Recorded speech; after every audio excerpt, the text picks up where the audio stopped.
Fawlty Towers wasn't just a sitcom, it was lightning in a bottle, the kind of show that comes once in a generation and never fades away. It turned John Cleese and the cast into comedy royalty with only 12 episodes across 2 short seasons. Yet it left an impact that stretched far beyond British television. Its chaotic energy, unforgettable one-liners, and eccentric characters made it an instant classic. But behind the laughter was a storm of creative battles, real injuries, and shocking truths that fans never saw on screen. The story of Fawlty Towers began with a real-life experience when John Cleese stayed at the Glen Eagles Hotel in Torquay, Devon, where he met the notoriously rude manager Donald Sinclair. That encounter inspired Basil Fawlty, a man who became one of the most iconic figures in comedy history. Sinclair was so strange that he once threw a guest's briefcase out of a window thinking it was a bomb.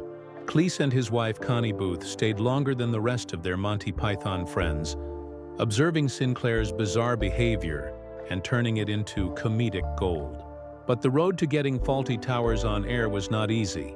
When Cleese and Booth submitted the first script to the BBC, they were told it was a disaster filled with cliches. Even the head of comedy doubted it would work, saying, "You can't keep them in the hotel for the whole show." Cleese disagreed, insisting that the pressure inside the hotel was exactly what made it funny. When the series finally aired, it proved every critic wrong. It won awards, captured millions of viewers, and became one of the most rewatched comedies in the world. But while audiences were laughing, the creators were exhausted, spending up to 6 weeks on each episode, sometimes rewriting scripts 10 times to perfect every joke.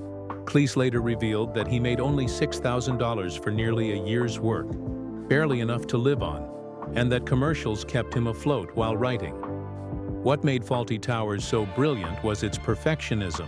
Cleese said most sitcoms had around 65 pages per script, but Fawlty Towers' scripts ran up to 140 pages, packed with twice as many jokes and 400 camera cuts per episode. Every second was edited to perfection, with 25 hours of editing going into each half-hour show. The attention to detail was unmatched, right down to the theme music, which the director asked to be played badly to fit the hotel's awkward charm. Even the filming locations carried hidden stories. The hotel scene in the show was actually the Woburn Grange Country Club in Buckinghamshire, which later burned down in 1991. Other scenes were shot around Harrow, including the famous car-beating moment in the episode Gourmet Night. The result was a world that looked real, chaotic, and hilariously alive. But not everything behind the camera was laughter. Andrew Sachs, who played the hapless waiter Manuel, suffered real injuries on set. In one episode, he was burned by chemicals during a fire scene, and in another, Cleese accidentally hit him hard on the head with a saucepan, leaving him with a headache for days. Despite the pain, Sachs never complained, and their dedication made the comedy feel effortless. The show's magic spread beyond TV screens when it was released on home video, Laserdisc, and later DVD and streaming platforms. However, the journey wasn't without controversy. In 2020, the BBC temporarily removed the episode The Germans because of offensive language used by a character. Cleese called the move cowardly and stupid, arguing that the dialogue mocked racism, not supported it. The episode was later reinstated with a warning, sparking debate about how older shows should be handled in modern times. The legacy of Fawlty Towers only grew with time. Critics who once doubted it now call it the greatest British sitcom ever made. The British Film Institute ranked it #1, and Channel 4 named Basil Fawlty the second greatest TV character of all time, just behind Homer Simpson.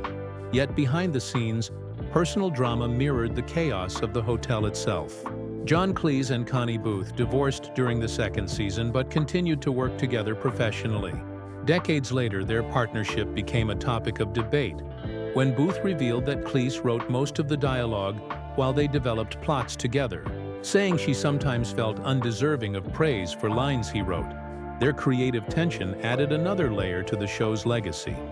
Genius built through struggle. Even the sets weren't perfect. Fans still notice goofs like changing room numbers, disappearing furniture, and wobbly walls. Exterior shots don't match the interior layout, and even the hotel's name board sometimes reveals the filming location beneath it. Yet these flaws only make the show more beloved, proof that brilliance doesn't need perfection. Today, nearly 50 years after its debut, Fawlty Towers remains one of television's greatest achievements, a masterpiece born from chaos, hard work, and real human flaws. Its humor crossed generations, its influence reshaped comedy, and its legacy endures stronger than ever. Which part of Fawlty Towers' story surprised you most? The painful accidents behind the laughs or the battles over creative credit? Let us know your thoughts in the comments, and don't forget to like, subscribe, and press the bell icon so you never miss another deep dive into Hollywood's most fascinating stories, only on Hollywood Bulletin.